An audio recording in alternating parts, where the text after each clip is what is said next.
Welcome back to the Hood News Fantasy Football Podcast. This is episode 110. I got my dogs with me here, MFB. Yes, sir. And BBTB. They're back. Last two episodes, I ran it solo. That was fun. Flew through the episodes low-key. Anyways, this is the midweek report, week 14. This is make or break for a lot of people, a lot of teams. You're either making it into playoffs or you're getting booted out. So some of this stuff is important, and you got to pay attention and hopefully make the right decision to win your week. Let's start off with the first topic. Mike Evans' practice window opened. Do you guys think he plays this week? Personally, I think he plays this week is because I think he's still I think he's still on pace to break not break it, but still get 1,000 yards this season. On pace? No, he's like shot. 172 yards a game. Per game. Shot. That's what I'm saying. That's not a shot. That's terrible. You never know. Only receiver. What I'm trying to say though, yeah, but listen. If they sub out Godwin and Negbuka and say sit this one out, we're gonna let Mike. No, bro. No, they would have to get 300 yards a week. Not a week, but 100 something a week. 170 maybe or something. It's 172 a game. It's literally a stat. There's a little graphic. Okay. It. But yeah, that's insane. I do know it's not happening. If he does play, he might ball out the first game just to see if he could do it, but he'd probably end up 100 yards and then he'd be like, all right, bro, we're scrapping this. It's not happening. Because then he would need 200 yards a game every game after that. No. So, yeah, if you have Mike Evans, would you start him if he played this week? Automatic start? I would low-key be fine starting him. I mean, the Saints D has been decent, though. I'm not going to lie. Mm-hmm. And alternatively, Bucks defense has been kind of bad. So that could force some shootout type of games, right? And the Bucks desperately need some wideouts, right? They also have Jalen McMillan coming back. Not crazy fantasy relevant, but it's just they need more healthy bodies in receiving. Yeah. You know? Yep. So I'd be fine. And I'd if they're clearing him to play, right? He had a broken clavicle, so not any type of muscle tear. So I'm not too worried, about his athletic capability. Yeah, I agree. If he's healthy, you start him. He's going to do. I think he'll be great. And then but he's not breaking the record. Sorry, BBTV, or not keeping the record, I should say, for 1,000-yard seasons. That's it for Mike Evans. Next piece of news, Amon-Ra is unlikely for Thursday Night Football. He had an ankle injury early on in the game on Thanksgiving against Detroit and didn't go back in the game and has not practiced so far this week. This is Wednesday night right now. So if he hasn't practiced, did he practice at all? Limited or no? I do not believe he practiced at all. Okay. Then yeah, he's likely not going to play. What does that mean for the Lions? I mean, I still think they'll be just fine. They do have still weapons. J-Mo played well last week. They still have Sam Laporta. I think what's his name is probably going to try to step up. Isaac Tesla. Tesla or something like that. So I think I've been pretty high on J-Mo. Now, obviously, with this news, makes him even better. I would also really be fine playing Tesla this Thursday. Are you guys interested at all in Tom Kennedy, who had 4 catches last week, 4 targets, 36 yards? You guys got to realize. Not necessarily. Maybe? Would you actually start him? No. Then you're not interested in him. That was pretty straightforward, pretty easy. Yeah, I think it's there without a lot of weapons. What's his name? The tight end on IR. Sam Laporta, and then Brock Wright is also out. He's not playing. Khalif Raymond's out. He's not playing. Their receivers consist of J-Mo, Isaac Tesla, Tom Kennedy and Dominic Levitt. And I think that's it. ESPN for the depth chart. So, but you got, I sorry to cut you off. I was going to say, I said Sam Laporta. I didn't know he was out on IR still. Yeah, he is. Well, he had surgery, right, for his back or something like that. Yeah. Anyways, it's not looking good. So I think that just because they're playing Dallas, who's been pretty bad, their secondary, you can start Tesla. He should do solid. You can dart throw the other guy.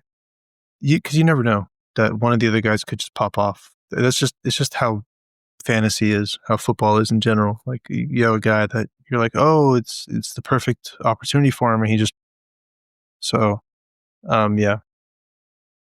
Anyways, facts. Let's move on to Marvin Harrison Jr. and Trey Benson. Both their statuses are up in the air for Sunday. Marvin Harrison Jr. exited in the fourth quarter with a heel injury. Trey Benson's coming back from his knee injury.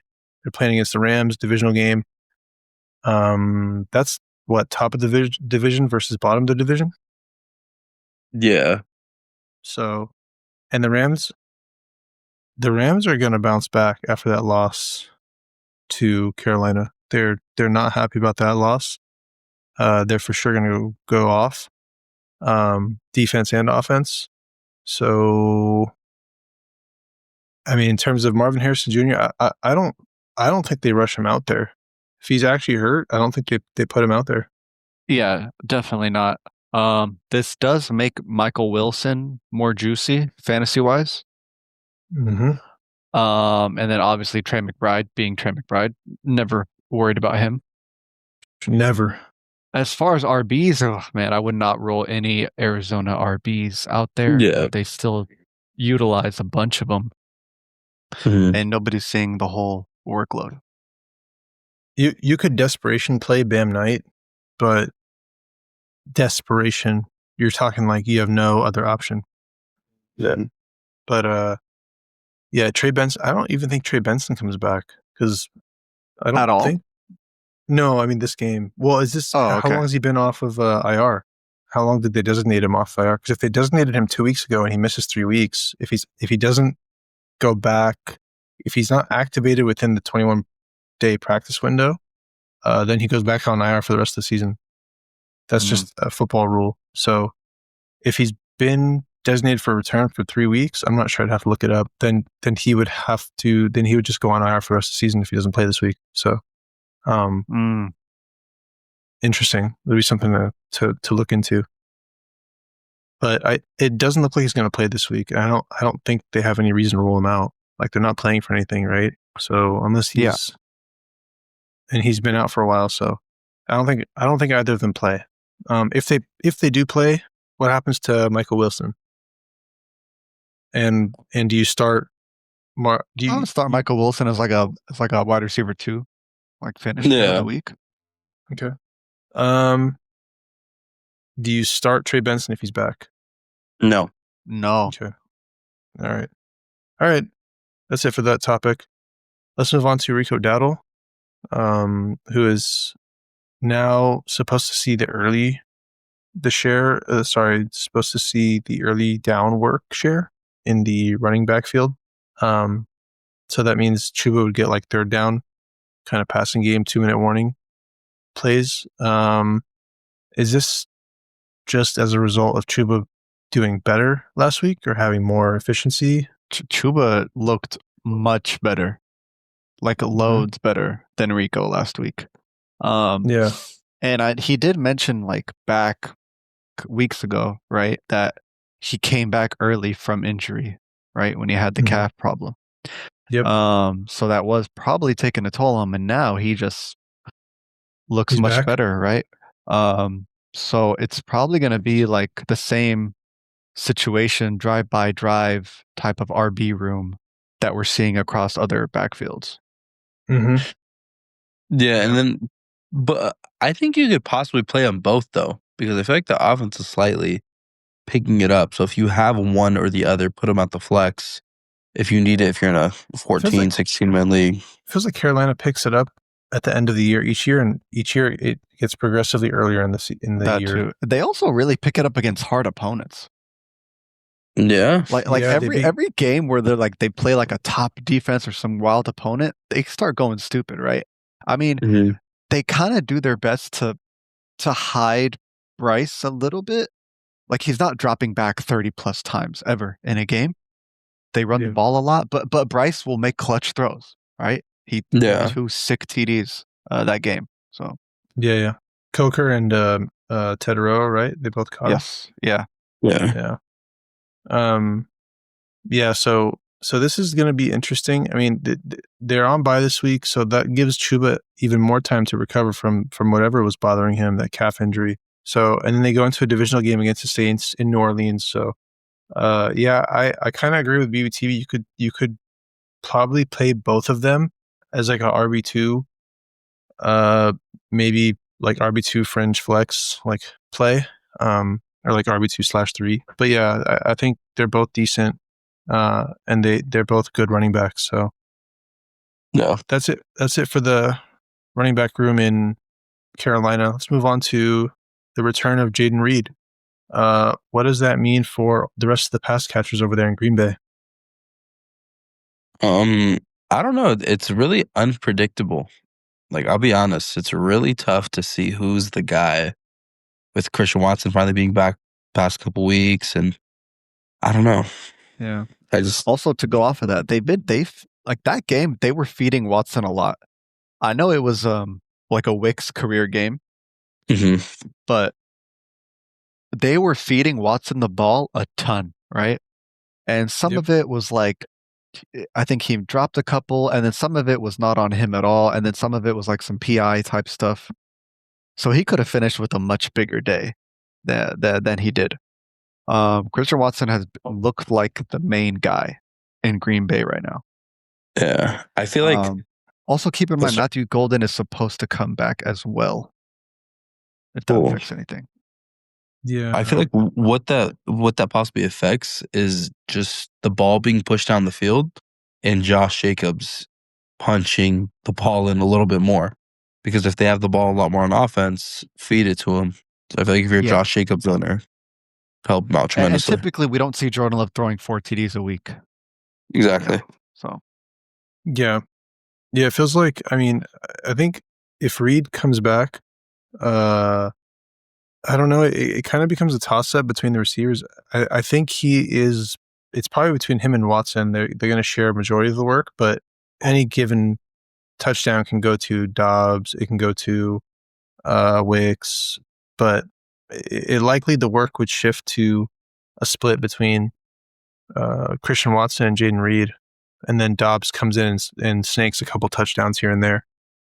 Since they lost the tight end, Tucker Kraft, it's been the workload has kind of been distributed a little bit more amongst the wide receivers there. Yeah. All right, that's it on the Jaden Reed coming back. And do you start him straight away? Do you slot right back into your lineup as a wide receiver too? Oh, probably not. I would have to see the usage. Okay. Yeah. I think you can flex him immediately when he comes back. I think he's flex worthy. I think that Jordan Love last game, they did really well in that divisional matchup against Detroit. And that was against Detroit with no Amon-Ra. He went down, early on in the game, first drive or so. So I think that Jordan Love has kind of been struggling to get the ball moving. I think with Jaden Reed, it helps him more to move the ball. And I think he will look for him out there. So I think you can flex him off the rip when he comes back.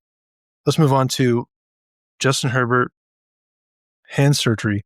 He had a successful surgery on a fracture in his non-throwing hand. He's saying he's preparing to play Sunday. Do you guys think he does play? Do you think if he does play, do you start him in fantasy, or what do you do?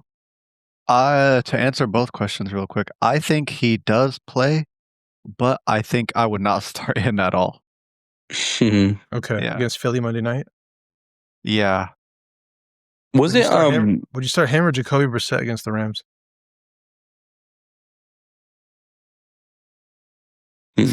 Head scratcher. Jacoby Brissett has finished QB1 every week that he's been the starter. as in top 12 each week that he started. But he does complete a lot of balls, so probably Brissett, right? But more on the Justin Herbert and Chargers, right? I think like if they start Herbie, it's going to be heavy run game. Just like Omar and Hampton will be back. They'll probably use both backs, right? Kamani and Hampton. And it'll be a lot of run game from the Chargers is what I would predict to see. Not to like derail and move on to a different topic, but kind of related. Omarion Hampton, do you start him Monday night against Philly? Good matchup for running back. I mean, how much? Like they'll probably run the ball and not throw it if Justin Herbert plays. I would probably start Hampton. I'd be like, remember, it's a Monday night game, so if you that could decide your fantasy. You could be waiting Monday night down 15, and you need Hampton to go out there and do it. So, and the thing is I think if on Friday you don't know if Justin Herbert's starting, or on Saturday you don't know if he's playing or not, he's still listed as questionable, then that's a risky one because he could just for a not Monday play night game. Yeah, it's a little bit risky. Yeah. So, but yeah, J Herb, I guess don't start him this week. It's probably not a good idea. I would not be trying to start him. He hasn't shown us that like he's dependable and like that he can get it done week in, week out, especially with missing the top two of their offensive linemen for the season. It's just, you can't really trust him, especially that now that he had this hand surgery, it makes it even more shaky. So I'd be looking away from him. I probably actually would take Brissett in a divisional matchup against the Rams over him. But yeah. Anyways, that's enough of Justin Herbert and the Chargers. Moving on to the other team in Los Angeles, the Rams. Kyren is supposedly going to be splitting work with Corum, another split backfield. Mike LeFleur said they're going to try to keep Kyren fresh for playoffs. That was his comment. So, meaning they're going to try and split him and Blake Corum. How do you guys feel about his usage, his role fantasy-wise? What does that mean for him? I mean, like we're seeing this, like, split backfield, drive by drive type of trend all over. Like we just mentioned this episode. I think Corum is like a must-have stash in fantasy, right? Like if you're talking about running back handcuffs, maybe besides Algier, he's the highest value hand. Actually, no, he's the highest value handcuff RB because he's on a top offense, right? Since Atlanta's kind of in the dumps right now. He's the highest value running back handcuff. If he is available in your league, pick him up. He is possibly a golden ticket if anything were to happen to Kyren. Kyren did have an ankle issue come up. He went back in the game though and seems okay. And this is why they're trying to keep him fresh for playoffs. Yeah, but I'd still think Kyren will get most of the work. Even though that, they're for sure making playoffs. They're trying to secure that 1 seed. They're trying to give their players the rest. So, I don't know. I feel like if they still want to win games, that they'll still use Kyren a little bit more than Corum. Kyren Williams owner over here, by the way. Yes. We did bring up, by the way, guys, for those of you listening, we brought up Blake Corum as a running back to pick up. Man, was it on waivers? We brought him up for week 14 waivers earlier this week. We brought him up probably before that, even earlier in the season when he had done stuff. And we talked about him a couple times throughout the season. So his name's come up a lot. If you've been paying attention, you should have already had him rostered or stashed. But yeah, I think that Kyren for sure is they still give him goal line work. I mean, Devontae Adams is taking all the goal line work realistically, but I think Kyren still gets enough usage that he's valuable enough that you can still roll him out and he'll be good. Would you start Corum? Would you flex Corum? Ooh. Maybe in this week I would. Week 14, yeah. Week 14, you're without Travion. But I think Blake this Corum week, I would. He's flexible. Yeah. Okay. Yeah, because people are dealing with buys. So you're missing one of your running backs if you have Corum on your bench. If you have Kyron Williams and Blake Corum, would you start them both? Ooh. Some people Probably are in that not, situation. but it depends on the week. I started last week Algier and Bijan in a league. I flexed Algier. Algier had like 12 points. He got a goal line touchdown. So like he did enough, and he had one breakaway like run for like 30 yards or a reception or something, or a reception for 30 yards or something. So yeah, this may be a situation where if they look good together and they keep running them both, they may be like you could flex Corum weekly if need be. Yeah. Yeah, high-powered offense, lots of usage, lots of opportunities to score points for both those guys. So maybe worth it. That's it for the midweek report. No more topics to go over. A couple more random things here and there. Ask us if it's relevant in the Discord. Just hit us up. Say, hey guys, is this relevant news? What's going on with this? And we'll get back to you in there. But that'll do it for this episode. We'll see you guys in the next one. Peace.